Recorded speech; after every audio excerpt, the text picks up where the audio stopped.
I odmah posle utakmice. Dobro, predsjednik posle duže vremena.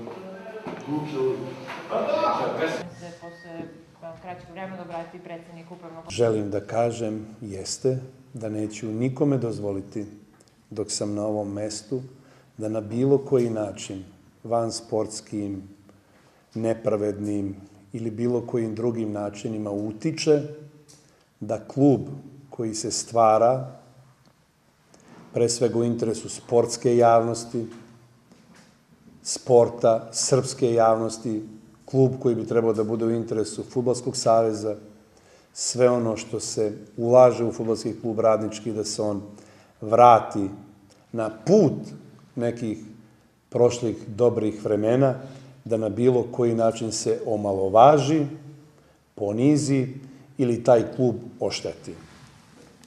I mislim da ova utakmica u Beogradu je zahtevala reakciju predsjednika kluba. I bolje je da predsjednik kluba kaže šta ima da kaže, pa ako to ne kaže u skladu sa nekim pravilima i procedurom, neka predsjednik kluba bude kažnjen, a da fudbalski klub ne bude kažnjen. Za mene je nerazumljivo i neshvatljivo reagovanje beogradskih medija koji samo vide, po meni, možda povišeno emotivno reagovanje predsjednika kluba, koji iz izjava se vidi da nije povredio ničiju bezbednost, ni jednog trenutka, niti je ugrozio, kao ni ničiju privatnost. Komentar je vezan za sport, komentar je vezan za samu utakmicu, čak dozvoljavam sebi da ja možda i nisam u pravu. Ali mišljenja svih ljudi su bila da je Radnički bio bolja ekipa, da je Radnički dobra ekipa, da je Radnički u svim dosadašnjim utakmicama bio bolji od protivnika. I ja smatram, i smatrao sam, i to sam rekao, da je tu postojala namera u onoj meri koliko je to bilo potrebno da to bude tako kako je bilo. Da li je onda moguće da je u fudbalu sve čisto, idealno i sada su ovi ljudi zgroženi reakcijom čoveka koji voli svoj klub, koji hoće i želi da se žrtvuje za taj klub, koji misli da je njegova reakcija u pravu, a koji i prihvata da je ta reakcija možda prekoračena i ne sporim da je prekoračena.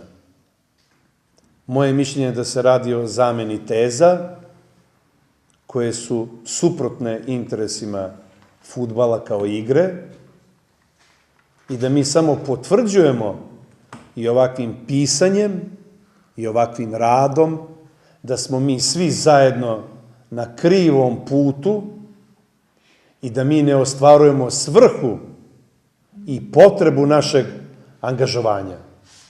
Moja obaveza kao predsjednika jeste da učinim sve, da na svakom polju zaštitim klub čiji sam predsjednik. I da sam ja taj koji treba da kaže nešto što se ne sme kazati, ako treba uraditi što se ne sme uraditi, a ne igrači, a ne sudije, a ne navijači. Iskrenu imamo nameru da pomognemo da se Radnički vrati na onaj put na koji je nekad bio. I teško pada ako vi prepoznajete da neko ima drugačiju nameru i kakav bi ja čovek bio da to gledam, da se sa tim slažem, da na to ćutim, da ne reagujem, da kažem baš me briga, a to nije meni svojstveno, kao čoveku. Jednom ponavljam, moja reakcija je bila emotivna, možda više, ljudska i ništa više od toga. Ja poštujem sudijsku organizaciju, smatram da tamo ima i sigurno ima, i nisam ja taj koji treba to da sudi, čestitih i poštenih ljudi koji pošteno rade svoj posao i sve naše primedbe se ne odnose na sudijsku organizaciju ili na savez, govorim o pojedincima. Moja obaveza je da se trudim, dajem doprinos, duboko svestan da niti imam ambicija, niti me interesuje ko će biti predsednik Fudbalskog saveza, niti imam uticaja na sve to.